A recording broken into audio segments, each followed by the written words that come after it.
5 दफा का कि राजा रियाज टिकट होल्डर है मुस्लिम लीग नून का।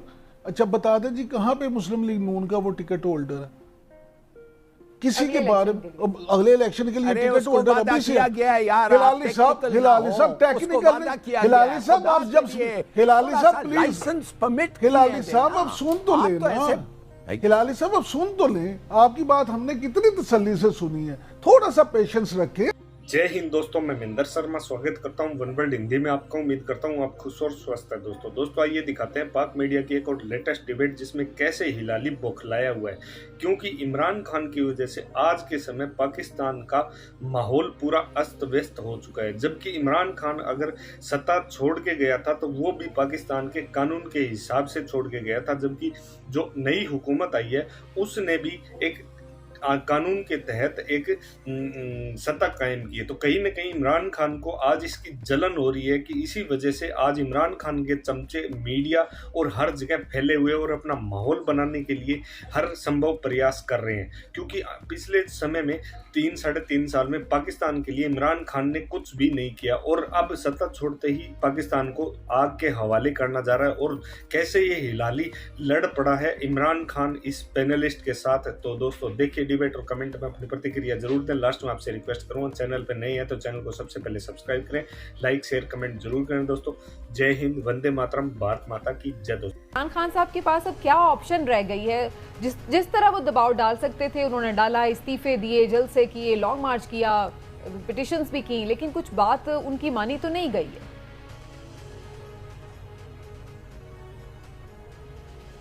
अब पहली बात है कि आप सुनिए मेरी बात। पहली बात तो ये है कि आप सोचिए कि जब 14 लोग मारे गए थे कादरी के डेमोन्स्ट्रेशंस में 2014 में, वो कैसे मारे गए थे and what was the purpose, उसका मकसद क्या था? उन लोगों के साथ बगैर हथियार, उन लोगों के साथ गोली मारना, खास तौर प्रेग्नेंट विमेन को, वो ये था समीना कि कादरी एक न्यूसेंस बन रहा था। कादरी के डेमोन्स्ट्रेशंस जो थे वो एक एम्बैरेसमेंट हो रहे थे। तो वो एक दफे सिखाना चाहते थे कि बच्चों अगर तुम आओगे तो हम बताना चाहते हैं तुम्हारे साथ क्या होगा। 14 लोग मारे गए, कोई ट्रायल नहीं हुई, आज तक कुछ नहीं हुआ। और जो लोग इंचार्ज थे, एक प्राइम मिनिस्टर है इस मुल्क का और दूसरा है इंटीरियर मिनिस्टर है इस मुल्क का।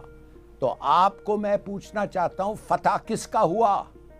फतह हुआ वो लोगों ने जो अनआर्म्ड लोग में को मारा और जिसके ऊपर इंक्वायरीज नहीं आए। तो अब आप समझते हैं क्यों जब औरतें और बच्चे थे डी स्क्वायर में उस किस्म की बारिश आई of gas, of expired gas, जो एक हफ्ता 10 दिन के बाद आपको पता चलेगा कि लंग्स में उसका इंपैक्ट क्या हुआ है। अभी नहीं पता चलेगा, कुछ देर ठहरना पड़ेगा, इंशाल्लाह कुछ नहीं होगा, मगर I am telling you this. तो देखिए, there is a method in the madness. वो मेथड ये है कि इनके साथ एक दफे ऐसा, और इमरान खान डर गया इस सिनारियो में कि जब उसने वादा किया था, जब वो निकला था, वो कह रहा था हमारा डेमोन्स्ट्रेशन पीसफुल होगा। जब वो निकला था, कोर्ट ने कहा था जाओ कर सकते हो तुम। मगर जब वो मैदान में आए और जब उन्होंने देखा उनके साथ क्या हो रहा है, तो उसके पास 2 कोर्सेस ऑफ एक्शन थे। या जाएं और बच्चे और औरतें और लोग मारे जाएं, या खत्म करो, वापस जाओ और दूसरे दफे जब तुम आओगे तैयारी करके आओ। तो ये उसका रिट्रीट था। लोग कहते हैं भाग गया। मैंने उस वक्त कल कहा था कि बड़ा अच्छा फैसला किया, जाओ तैयारी करो। अब वो कह रहा है कोर्ट को लिख के दो कि रुकावटें नहीं होंगी। अगर कोर्ट कह दे हम लिख के दे रहे हैं, मगर फिर कोर्ट कुछ नहीं किया और जो लोगों ने वायलेट किया था उस ऑर्डर, उसके खिलाफ भी एक्शन नहीं लिया, तो फिर इधर एक सिविल वॉर होगा, फिर गोलियां चलेंगे और हथियार निकलेगा। प्लीज अंडरस्टैंड, तो मैं अल्लाह ना कहना करे चाहता ऐसी हूं सिचुएशन हो कि ऐसे लाइटली इन चीजों को मत ट्रीट करो। यस, ठीक। मत ट्रीट करो ऐसे लाइटली। देखिए FIRs कट रहे हैं Samina, as you and I speak. FIRs कट रहे हैं किसके खिलाफ? लीडरशिप इमरान खान की पार्टी का, लीडरशिप नून का, एक KP में और एक पंजाब या फेडरल में, फेडरेशन। क्यों कट रहे हैं भाई? लेकिन ये, आप समझ इमरान- गए क्यों हाँ, अरेस्ट करना चाहते हैं? ठीक है। लेकिन इमरान साहब, ये सियासी मुकदमा तो बहुत हम देखते रहते हैं, पहले भी हिस्ट्री में बनते हैं। क्या आपको लगता है कि ये इनके खिलाफ कोई कार्रवाई भी होगी? और दूसरा, मैं ये जानना चाह रही थी जब मदर साहब से भी हमारी बात शुरू हो गई कि अगर इमरान खान साहब इदारों को भी रुजू ना करें, वो लॉन्ग मार्च भी ना लेके आए, तो वो फिर क्या करें? वो घर में चुप करके बैठ जाएं? अच्छा, समीना नहीं, 2-3 चीज़ें अब ज़रा तसल्ली से सुनिएगा।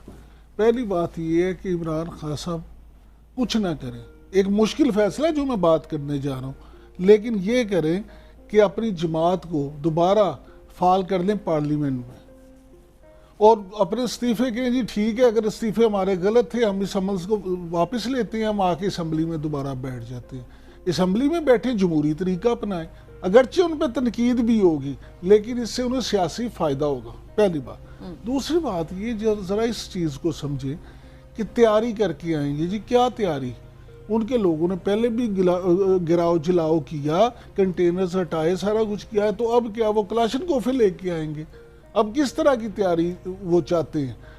तीसरी बात ये कि जो मैं समझता हूँ कि देखिए इमरान खान साहब की सियासत जो है ना, वो भी स्टेक पे है इस वक्त। वो इस तरह से स्टेक पे है कि इमरान खान साहब, देखिए लोग एक पॉपुलर लीडर है, उन लोगों की नज़रें हैं उन पे। अब वो जिस तरह का अमल करेंगे उस तरह का लोग उनके बारे में फैसला करेंगे। अगले इलेक्शन में उनके भी इम्तहान है, ये नहीं है कि वो अगर ये समझें कि उन्होंने सारे इम्तहान पास कर लिए और अगले भी इलेक्शन उनके हैं। मुझे आप ये बताएं, सानेहा मॉडल टाउन की हिलाली साहब ने बात की, बिल्कुल कोई बंदा ये नहीं कह सकता कि सानेहा मॉडल टाउन जो है उसके ज़िम्मेदारों को सज़ा मिलनी चाहिए।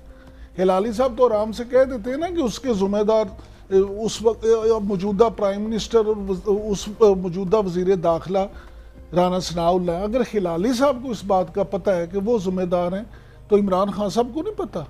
4 साल पंजाब में भी और वफाक में भी उनकी हुकूमत रही है, क्यों नहीं उन्होंने सज़ा दिलवाई? यानी कि अगर वो 4 साल तक वफाक में और पंजाब में हुकूमत में होने के बावजूद भी कुछ नहीं कर सके, तो क्या ये इमरान खान साहब की कमज़ोरी नहीं है? 2 ही मामले ना, या उनकी कमज़ोरी है या वो जिम्मेदार नहीं है, तीसरी तो कोई बात नहीं है। लिहाजा सिर्फ इल्ज़ाम लगाना किसी पे अलग बात होती है, उस जुर्म को साबित करना बिल्कुल उससे दूसरी बात होती है। या तो आप जुर्म साबित करके उनको सजा। लाली साहब कुछ कमेंट करना चाहें? जी लाली साहब।